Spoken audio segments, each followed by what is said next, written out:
Hey there, everybody. Welcome to Story Time. My name is Lisa. We are continuing to read The Day My Butt Went Psycho.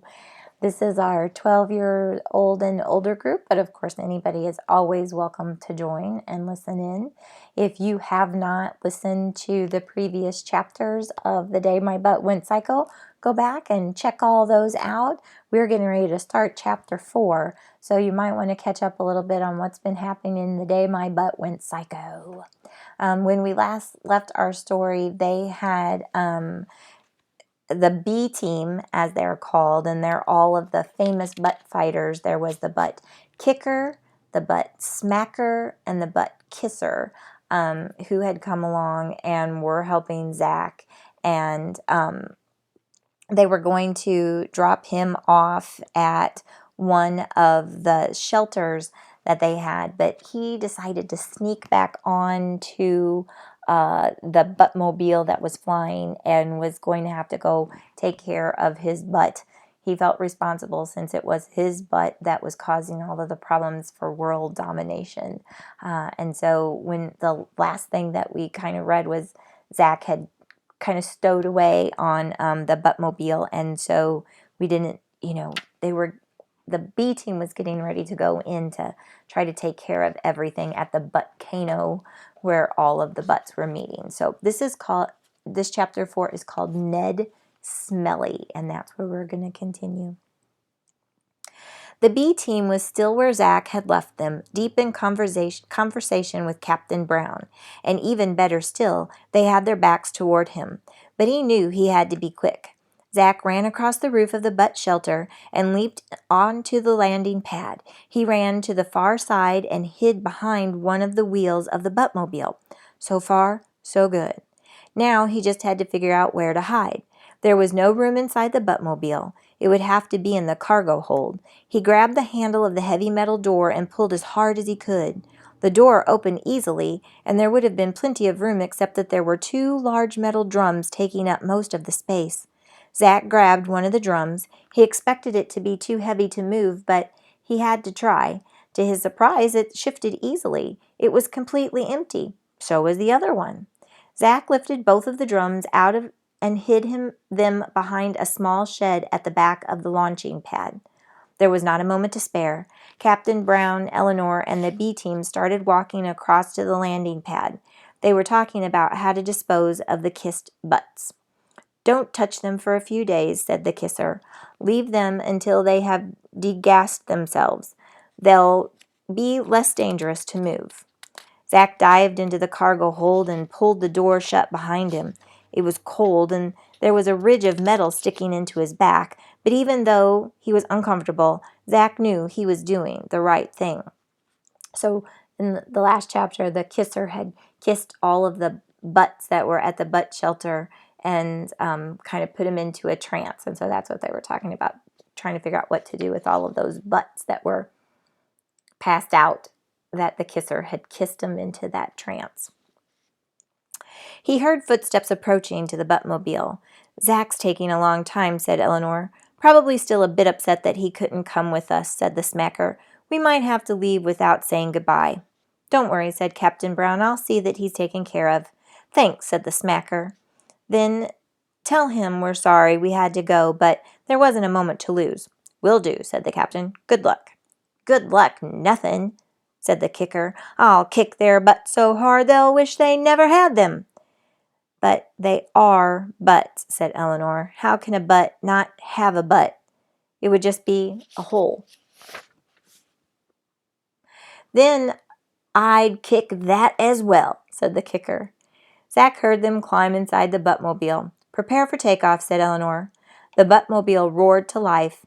Zach felt it rise slowly through the air, and then Eleanor fired the thrusters and the buttmobile took off. The thrusters were near the cargo hold, and Zach could feel the heat through the roof. It was radiating up through his fake butt. He hoped the fake butts were fireproof as well as self-wiping. But despite being cramped and having a hot butt, Zach was warm and sleepy, and his eyes closed. He wasn't sure how much longer it was until he opened them again, but he knew he had had a good sleep. He could hear shouting. We should kick their butts, ranted the kicker. It's the only way. Now listen up, said the smacker. This is no ordinary mission. We could be in for the fight of our lives. Our success is going to depend on us working together as a team, not just going and kicking and smacking and kissing and shooting. We're going to need to work smarter than that.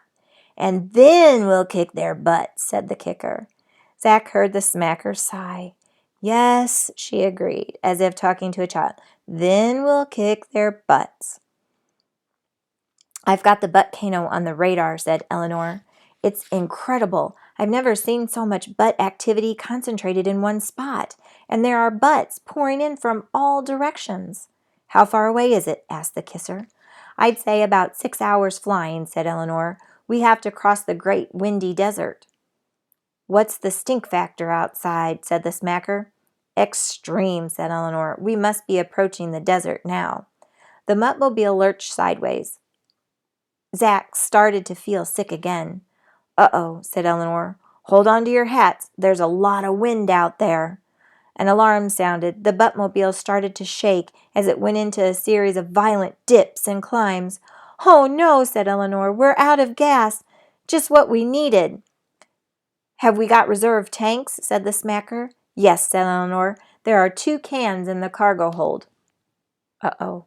What happened to those 2 cans? Zach took them out at the butt shelter so he could get in. He just keeps messing everything up. Eleanor is not going to be happy. None of them are going to be happy when they find out.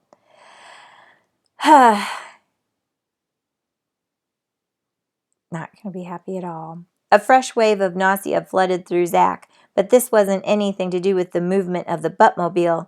This was to do with those 2 cans he had removed from the cargo hold. He didn't feel any better either when he realized that what he thought was a wall between him and the cabin of the buttmobile was actually a sliding door. Zach tried to roll as far back as possible, but it was too late.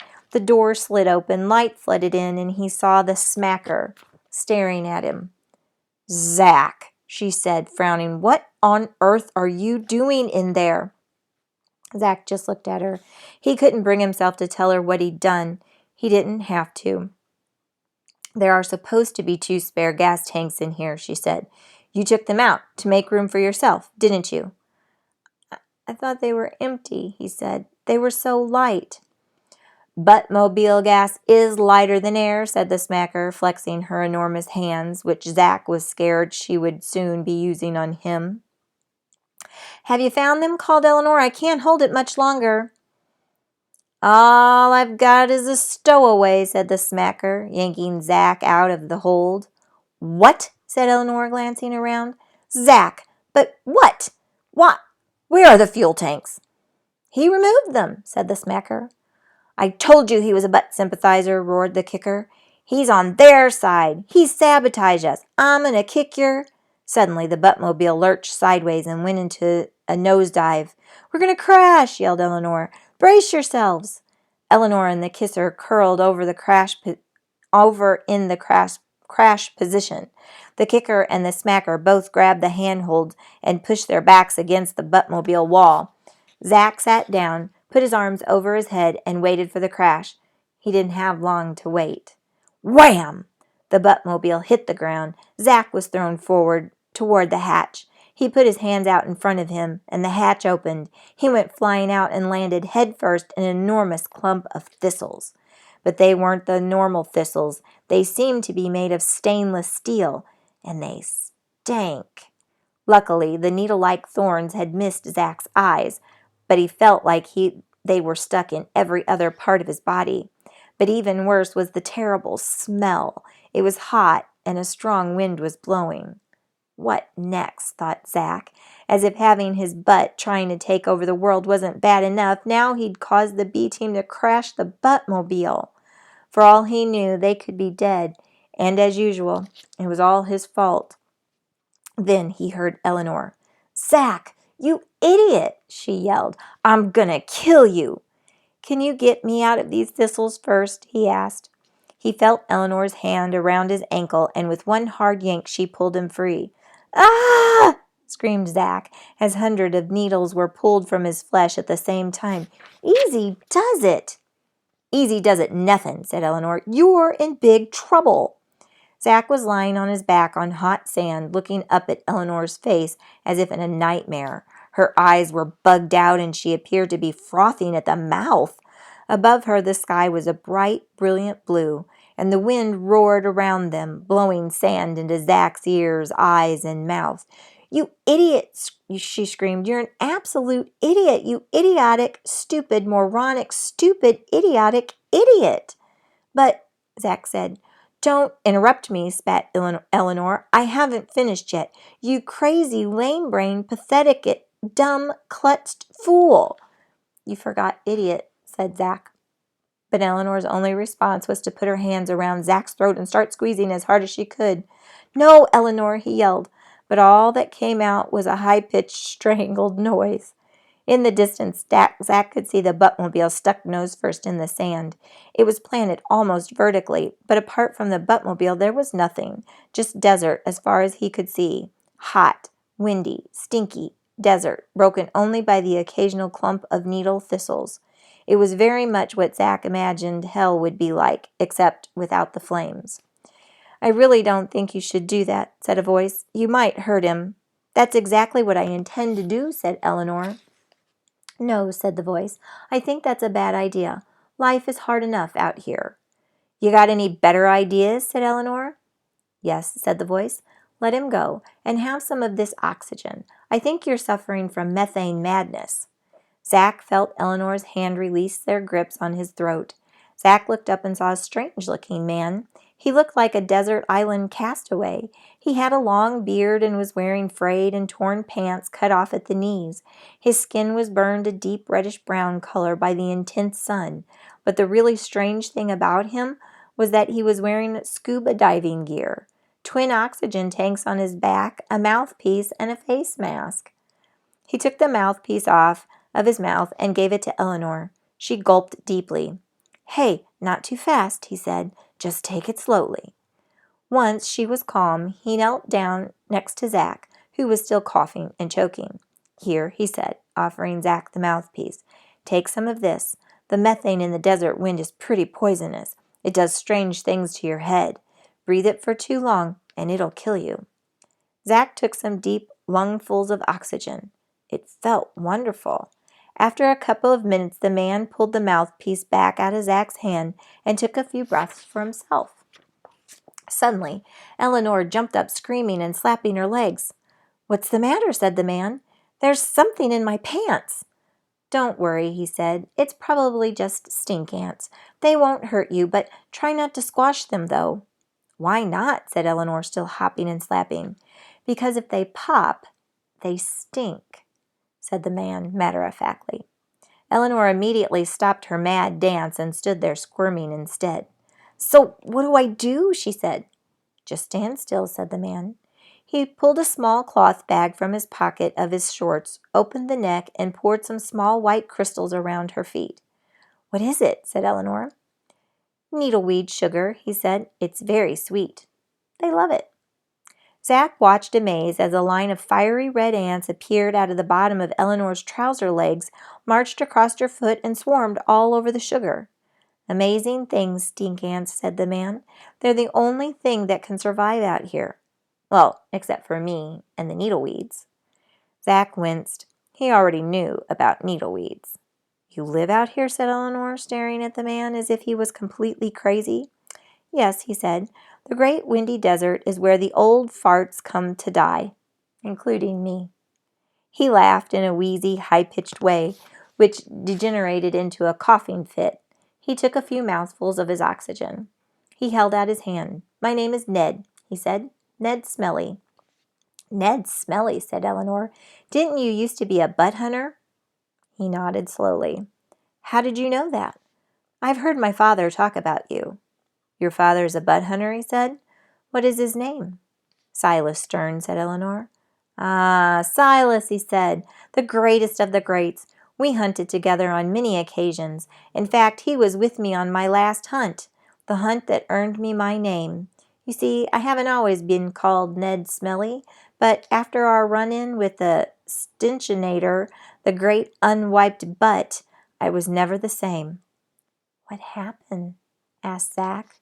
Well, said Ned, to cut a long story short, I copped a full blast from the beast. To this day, I haven't been able to get rid of that stench. That's why I live out here on the edge of the great windy desert. My body odor is too offensive for the normal human company. I can't smell anything, said Zach. Oh, yeah, said Ned, raising his arm up and exposing his armpit. Zach wasn't even close, but it was the worst thing he had ever smelled. The smell was so bad he started clawing at his nose to try to rip it off of his face. Hey, calm down, said Ned, offering Zach his oxygen mouthpiece. Have some of this. Zach breathed it in and calmed down. Thanks, he said. I needed that. Your father, as usual, came away from the encounter unscathed, said Ned, but Stinchinator remains, to this day, living in the brown forest. I thought it was the black forest, said Zach. Not any more, said Ned, since the Stinchinator took up residence there. Ned turned to Eleanor. Is there anyone else in that Buttmobile? Oh, no, said Eleanor. The B team, I completely forgot about them. Come on. Ned and Eleanor ran to the Buttmobile. Zach followed them, but he couldn't run. His feet were still full of needleweeds. By the time Zach got there, Ned and Eleanor had pulled the kicker, the smacker, and the kisser out of the Buttmobile and laid them in the shade of one of its wings. They were all unconscious, but Ned used his oxygen tank to revive them, and pretty soon they were all coughing and spluttering, and the kicker was threatening to kick Zach's butt again. Of course he was. After thinking that he might have killed them all, Zach felt relieved and almost happy to hear the kicker's threat again. In fact, he almost would have been glad if the kicker had followed through. Zach knew he deserved it. What brings you out here anyway? Said Ned, passing the smacker his mouthpiece. The smacker explained the situation. That would explain all of the flying butts I've been seeing lately, said Ned. Thousands of them, all flying north. Big packs. There goes one now. They all looked up into the dazzling blue sky and saw a squadron of butts flying in a large butt-shaped formation, sounding like a squadron of bombers. Wow, said the kisser. What a sight.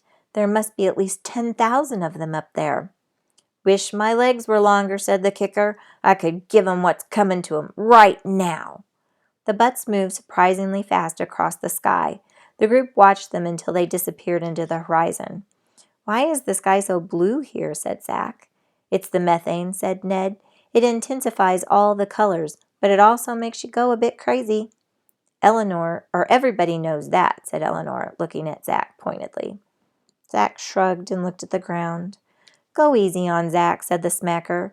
We've all got to learn sometime, and I reckon Zach's been on a pretty steep learning curve in just the last 24 hours. Yeah, said Eleanor. Now he knows all about why it's a dumb idea to remove the spare gas cans from the Buttmobile. I ought to kick your butt, said the kicker, staring at Zach with an unblinking red eye, his face impassive and his voice low and dangerous. Here, have some oxygen, you two, said Ned, rushing across with his mouthpiece. You're getting overheated. As Eleanor and the kicker gulped the oxygen, Ned turned to the smacker. I've got to get you all inside, said Ned. Methane madness will make you go insane. Why don't you come back to my shack? It's air-conditioned. Rest, have a meal. Impossible, said the smacker. We haven't got time. We have to get to the volcano before it's too late. And how exactly do you plan to do that, said Ned. You won't be going anywhere in that Buttmobile in a hurry. Zach could see that he was right. The Buttmobile was a mess. Do you know where we can get another Buttmobile, said the smacker. Ned shook his head. The only Buttmobiles around here are the ones that crash. I keep a shed full of spared parts. I trade them occasionally for oxygen tanks. I may be able to fix yours. How long would it take? Asked the smacker. Hard to say, said Ned. 1, maybe 2 weeks, perhaps a month. We haven't got that much time, said the smacker, jumping up and grabbing Ned by the collar. Don't you see? It could all be over by then. A world controlled by butts. Is that what you want? She was screaming and shaking Ned by the throat. Help, gasped Ned. Oxygen! Zach grabbed the tank off of Eleanor, rushed it to Ned, and offered him the mouthpiece. Not me, said Ned, pushing it toward the smacker. Her! Zach pushed the mouthpiece onto the smacker's mouth. She breathed deeply. Her arms relaxed. Ned removed her hands from around his throat. I'm sorry, said the smacker. I don't know what came over me. It's all right, said Ned. The effects of methane madness are nothing new to me. I can really do strange things to your head. I spent the first 6 months of my time here in a methane delirium. I thought I was the king of a large country and all of the stink ants were my subjects. That was until I was able to build a shack and rig up a basic air filtering system and calm myself down. Zach wasn't sure that Ned wasn't still in some sort of delirium. After all, he did live in the Great Windy Desert, one of the vilest places on earth, as far as Zach could see, and it smelled. The truth of the matter, said Ned, if that you can't make it without a buttmobile. We'll go by foot, said the smacker. Are you kidding, said Ned. Look, I've been in this Butt-Cano. You have, said Eleanor. Yes, said Ned. I went there with your father once. It's located on a small island in the middle of the Sea of Butts. Heard of it? Of course, said Eleanor. The sea contains some of the oldest butts in the world. And some of the most dangerous, said Ned. Butts with teeth. Butts with electrical charges. Huge stinging butt rays that span 20 yards. And are you trying to scare us, said the smacker. I'm just trying to make you see reason, said Ned. To get there by foot, you're going to have to face the 3 of the most impossibly difficult, if not downright suicidal challenges in the world. You're going to have to cross the Great Windy Desert, a tall order for starters, and if by some miracle you survive that, you're going to have to fight your way through the brown forest, which is full of butt bogs and home to the Stinchinator. And then, just supposing you beat the odds and survive both of these challenges, you're going to have to still cross the Sea of Butts. No easy matter, considering it's not only full of the deep-sea butt monsters I've mentioned, but also home to siren butts and some of the wildest and most unpredictable storms on the face of the earth. And all of this without a boat. It sounded to Zach like a pretty convincing argument to stay put, but the smacker just smiled. What's so funny, said Ned. I thought you said this was going to be difficult.